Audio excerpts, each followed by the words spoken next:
क्या आप यकीन करेंगे अगर मैं आपसे कहूं कि इस देश को आज़ादी सिर्फ अहिंसा और सत्याग्रह से नहीं मिली थी।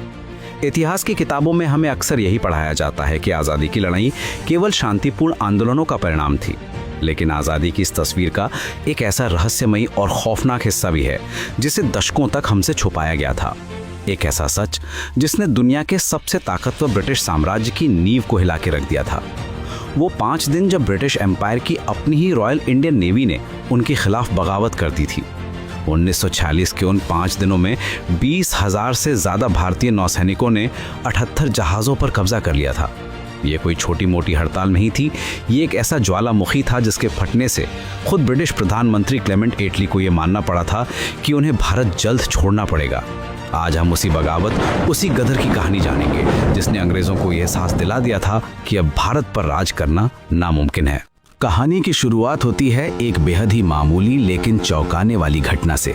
तारीख थी 18 फरवरी 1946 और जगह थी बॉम्बे, जो कि आज का मुंबई का कैसल बैरक्स, जहां रॉयल इंडियन नेवी का सिग्नल ट्रेनिंग शिप HMIS तलवार खड़ा था। सुबह का वक्त था। भारतीय नौसैनिक, जिन्हें उस समय रेटिंग्स कहा जाता था, मेस यानी भोजनालय में नाश्ता करने पहुंचे।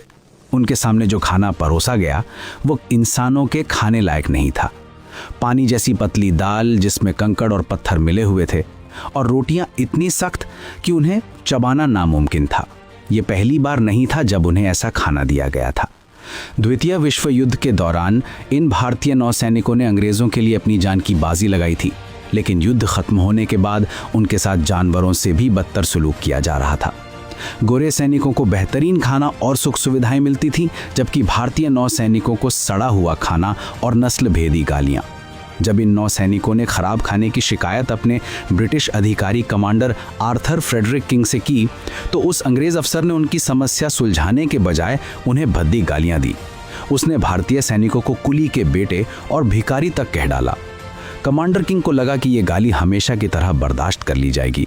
उसे नहीं पता था कि उसने अनजाने में बारूद के उस ढेर में माचिस की तीली फेंक दी है जो पिछले कई महीनों से सुलग रहा था। गुस्से से भरे नौसैनिकों ने खाना छोड़ दिया और मेस से बाहर आ गए।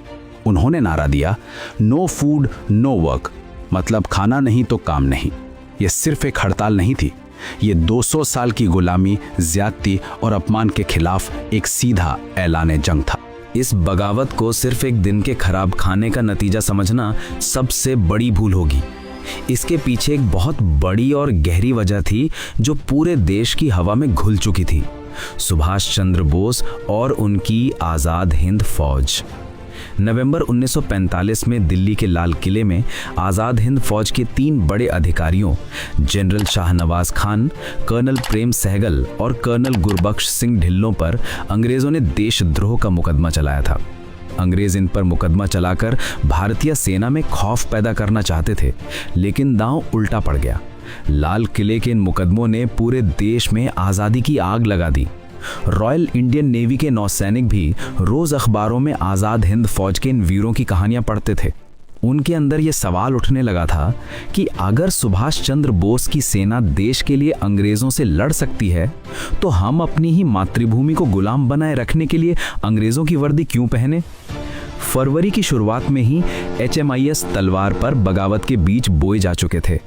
एक युवा नौसैनिक BC दत्त ने रात के अंधेरे में जहाज की दीवारों पर बड़े बड़े अक्षरों में लिख दिया था, अंग्रेजों भारत छोड़ो और जय हिंद। जब अंग्रेजों को इसका पता चला तो उन्होंने BC दत्त को तुरंत गिरफ्तार कर लिया। उनकी गिरफ्तारी से नौसैनिकों में जो आक्रोश पनपा था, 18 फरवरी के खराब खाने ने उसे ज्वालामुखी में बदल दिया। 19 फरवरी की सुबह तक ये हड़ताल बॉम्बे के बंदरगाह पर खड़े अन्य जहाज़ों तक जंगल की आग की तरह फैल गई। नौसैनिकों ने अंग्रेज अधिकारियों के आदेश मानने से साफ इनकार कर दिया। उन्होंने अपने जहाज़ों पर से ब्रिटिश झंडा यूनियन जैक को खींचकर नीचे उतार फेंका और उसकी जगह एक ऐसा नज़ारा पेश किया जिसे देखकर आज भी रोंगटे खड़े हो जाते हैं। नौसैनिकों ने जहाज़ों के मस्तूल पर 3 झंडे एक साथ फहराए, कांग्रेस का तिरंगा, मुस्लिम लीग का हरा झंडा और कम्युनिस्ट पार्टी का लाल झंडा। ये एक अद्भुत और अभूतपूर्व दृश्य था। ये अंग्रेजों के लिए सबसे बड़ा झटका था, क्योंकि उनकी फूट डालो और राज करो की नीति यहाँ पूरी तरह से नाकाम हो गई थी। हिंदू, मुसलमान और सिख नौसैनिक कंधे से कंधा मिलाकर खड़े थे। उन्होंने खुद को एक संगठित रूप देने के लिए नेवल सेंट्रल स्ट्राइक कमेटी का गठन किया। इस कमेटी के अध्यक्ष बने MS खान और उपाध्यक्ष बने मदन सिंह। ये इस बात का सबूत था कि बगावत करने वाले नाविकों के दिलों में कोई सांप्रदायिक भेद नहीं था। उनका सिर्फ एक ही दुश्मन था, ब्रिटिश हुकूमत। बॉम्बे से शुरू हुई ये बगावत अब सिर्फ बॉम्बे तक सीमित नहीं रही। वायरल रेडियो संदेशों के जरिए बॉम्बे के नौसैनिकों ने पूरे भारत में तैनात अपने साथियों को संदेश भेजा। कराची से लेकर कोलकाता तक, मद्रास से लेकर कोचीन और विशाखापट्टनम तक, जहां जहां रॉयल इंडियन नेवी के जहाज थे, वहां वहां नौसैनिकों ने जहाज़ों पर कब्जा कर लिया। महज 48 घंटों के भीतर 78 जहाज़ों, 20 किनारे के ठिकानों और 20,000 से ज़्यादा नौसैनिकों ने ब्रिटिश साम्राज्य के खिलाफ खुली बगावत कर दी थी। रॉयल एयरफोर्स और भारतीय थल सेना के कुछ हिस्सों ने भी इन नौसैनिकों के समर्थन में हड़ताल शुरू कर दी। लंदन में बैठी ब्रिटिश सरकार के होश उड़ गए। जिस सेना के दम पर वो पूरी दुनिया पर राज करते थे, वो सेना अब उनके ही खिलाफ खड़ी थी। भारत में मौजूद British commander in chief general Claude Auchinleck समझ चुके थे कि अगर सेना ने ही आज़ादी की मांग कर दी तो चंद हजार गोरे अफसर करोड़ों हिंदुस्तानियों को कंट्रोल नहीं कर सकते। 20 और 21 फरवरी का दिन भारतीय इतिहास के सबसे खौफनाक और जज्बाती दिनों में से एक है। नेवल स्ट्राइक कमेटी ने अपनी मांगें ब्रिटिश सरकार के सामने रखी। खराब खाने में सुधार, नस्ल भेदी रवैये का अंत, आज़ाद हिंद फौज के कैदियों की रिहाई और भारत की आज़ादी। जब अंग्रेजों ने देखा कि नौसैनिक उनके कंट्रोल से बाहर हो गए हैं, तो रॉयल इंडियन नेवी के प्रमुख एडमिरल JH गॉडफ्रे ने रेडियो पर एक धमकी भरा प्रसारण किया। उसने कहा कि या तो समर्पण करो या फिर नेस्ता नाबूद होने के लिए तैयार रहो। उसने धमकी दी कि वो बगावत करने वाले जहाज़ों को उड़ाने के लिए ब्रिटिश वायुसेना को बुलाएगा। इसके जवाब में भारतीय नौसैनिकों ने भी दिखा दिया कि वो डरने वाले नहीं हैं। उन्होंने अपने जहाज़ों की बड़ी बड़ी तोपों का मुंह बॉम्बे के Taj Mahal hotel, gateway of India और यॉट क्लब की तरफ मोड़ दिया। ये वो जगहें थीं जहां ब्रिटिश अधिकारी और एलीट क्लास के लोग रहते थे। नौसैनिकों ने साफ कह दिया कि अगर हमारे जहाज़ों पर एक भी बम गिरा तो हम बॉम्बे में मौजूद ब्रिटिश ठिकानों को मलबे में बदल देंगे। इस बीच बॉम्बे की आम जनता अपने नौसैनिक भाइयों के समर्थन में सड़कों पर उतर आई। जब अंग्रेजों ने जहाज़ों तक राशन और पानी पहुंचने के रास्ते बंद कर दिए, तो बॉम्बे के नागरिक, मजदूर, महिलाएं और छात्र गेटवे ऑफ इंडिया पर पहुंच गए। वो अपने साथ डिब्बों में खाना बनाकर लाए थे और उन्होंने वो खाना छोटी नावों के जरिए बगावती जहाज़ों तक पहुंचाया। बौखलाई हुई ब्रिटिश सरकार ने निहत्थी जनता पर गोलियां चलाने का आदेश दे दिया। बॉम्बे की सड़कें खून से लाल हो गईं। ब्रिटिश टैंक्स और मशीन गनों ने आम लोगों पर अंधाधुंध फायरिंग की। आधिकारिक आंकड़ों के अनुसार 300 से ज्यादा आम नागरिक मारे गए और 1500 से ज्यादा घायल हुए, लेकिन कोई पीछे नहीं हटा। ये 1857 के बाद भारत का सबसे बड़ा सैन्य और नागरिक विद्रोह बन चुका था। एक तरफ जहां नौसैनिक और आम जनता अपनी जान की बाजी लगा रहे थे, वहीं दूसरी तरफ कुछ ऐसा हो रहा था जो शायद इतिहास का सबसे बड़ा रहस्य और दुखद पहलू है। इस ऐतिहासिक और निर्णायक मोड़ पर भारत के प्रमुख राजनीतिक दलों, भारतीय राष्ट्रीय कांग्रेस और मुस्लिम लीग ने इन नौसैनिकों का साथ नहीं दिया। महात्मा गांधी ने इस बगावत की निंदा की। उन्होंने कहा कि हिंसा के इस रास्ते से आज़ादी नहीं मिल सकती और नौसैनिकों को अपने अधिकारियों के खिलाफ इस तरह बगावत नहीं करनी चाहिए थी।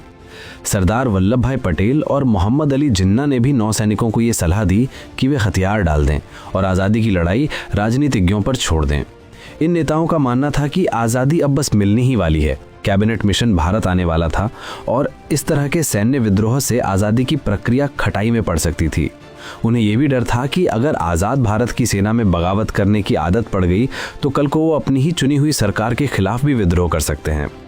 राजनीतिक समर्थन न मिलने से नौसैनिक गहरे सदमे में थे। जिस कांग्रेस और लीग के झंडे उन्होंने अपने जहाज़ों पर फहराए थे, उन्हीं पार्टियों के नेताओं ने उन्हें अकेला छोड़ दिया था। सरदार पटेल के बार बार समझाने और ये आश्वासन देने के बाद कि किसी भी नौसैनिक के खिलाफ बदले की भावना से कार्यवाही नहीं की जाएगी, नेवल सेंट्रल स्ट्राइक कमेटी ने एक भारी मन से फैसला लिया। 23 फरवरी 1946 को हड़ताल के 5वें दिन नौसैनिकों ने हथियार डाल दिए।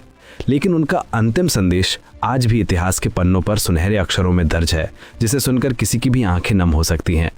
स्ट्राइक कमेटी के अध्यक्ष MS खान ने अपने आखिरी प्रसारण में कहा कि हमारी हड़ताल एक ऐतिहासिक घटना रही है। हमारे देशवासियों का खून हमारे साथ मिला है। हम जो भी कर रहे हैं अपने लोगों की सलाह से कर रहे हैं। हम भारत के सामने समर्पण कर रहे हैं, ना कि ब्रिटिश हुकूमत के सामने। नौसैनिकों ने समर्पण तो कर दिया, लेकिन अंग्रेजों ने अपना वादा नहीं निभाया। हजारों नौसैनिकों को गिरफ्तार कर लिया गया, उन्हें जेलों में डाल दिया गया, कोर्ट मार्शल किए गए और कई लोगों को बिना पेंशन की नौकरी से निकाल दिया गया। आज़ादी मिलने के बाद भी भारत या पाकिस्तान की सरकारों ने इन विद्रोही नौसैनिकों को वापस अपनी सेना में शामिल नहीं किया। आज़ादी के इन गुमनाम नायकों को आज़ाद भारत में ही भुला दिया गया। लेकिन इसका असर इतना भयानक था कि इसने ब्रिटिश साम्राज्य की रीढ़ की हड्डी तोड़ दी थी। 1/9/1956 की एक घटना इस पूरी कहानी का सबसे बड़ा और चौंकाने वाला सच सामने लाती है। भारत आज़ाद हो चुका था। कलकत्ता हाईकोर्ट के तत्कालीन चीफ जस्टिस PB चक्रवर्ती राजभवन में ठहरे हुए थे, जहां उनकी मुलाकात उस समय के पूर्व ब्रिटिश प्रधानमंत्री क्लेमेंट एटली से हुई थी। क्लेमेंट एटली वही व्यक्ति थे जिन्होंने भारत की आज़ादी के दस्तावेज पर हस्ताक्षर किए थे। जस्टिस चक्रवर्ती ने एटली से सीधा सवाल पूछा, 1947 में महात्मा गांधी का भारत छोड़ो आंदोलन तो काफी शांत हो चुका था, फिर ऐसी क्या जल्दी थी कि आपको अचानक भारत छोड़कर जाना पड़ा? क्लेमेंट एटली के चेहरे पर एक गंभीर भाव आया और उन्होंने मुस्कुराते हुए जवाब दिया, सुभाष चंद्र बोस की आज़ाद हिंद फौज और रॉयल इंडियन नेवी की बगावत। हमें यह समझ आ गया था कि जिस भारतीय सेना के दम पर हम भारत पर राज कर रहे थे, अब उनकी वफादारी हमारे साथ नहीं बल्कि अपने देश के साथ है।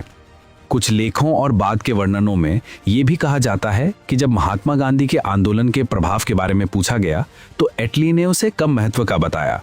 हालांकि इस दावे पर इतिहासकारों में मतभेद हैं और इसे पूरी तरह सर्वसम्मति से स्वीकार नहीं किया गया है। आज जब हम आज़ाद हवा में सांस लेते हैं तो हमें ये नहीं भूलना चाहिए कि ये आज़ादी सिर्फ बातचीत या गोलमेज सम्मेलनों से नहीं आई थी। इसके पीछे 18 फरवरी 1946 के उन 20,000 नौसैनिकों की दहाड़ थी, जिन्होंने समुद्र की लहरों से लेकर बॉम्बे की सड़कों तक इनकलाब का ऐसा परचम लहराया जिसे देखकर ब्रिटिश मुकुट थरथरा उठा था। इतिहास अक्सर विजेताओं या ताकतवर राजनेताओं द्वारा लिखा जाता है, इसीलिए शायद नौसैनिक विद्रोह की इस महान गाथा को इतिहास के फुटनोट्स में धकेल दिया गया। लेकिन सच्चाई ये है कि जब तक आज़ाद हिंद फौज के वीर और रॉयल इंडियन नेवी के वो जांबाज नाविक याद किए जाते रहेंगे, तब तक आज़ादी की असली कीमत हमें याद रहेगी। तो अगली बार जब कोई आपसे कहे कि आज़ादी सिर्फ अहिंसा से आई थी, तो उन्हें उन 5 दिनों की कहानी ज़रूर सुनाइएगा, जब भारत के नौसैनिकों ने अंग्रेज़ों के जहाज़ों पर खड़े होकर दुनिया की सबसे बड़ी ताकत को उसकी औकात याद दिला दी थी। इतिहास की किताबों ने इन 20,000 जांबाजों का नाम तो मिटा दिया, लेकिन इनका बलिदान आज भी भारत की आज़ादी की नींव में दफन है। क्या आपको भी लगता है कि इन नौसैनिकों के साथ इतिहास ने नाइंसाफ़ी की? अपनी राय कमेंट में ज़रूर बताएं।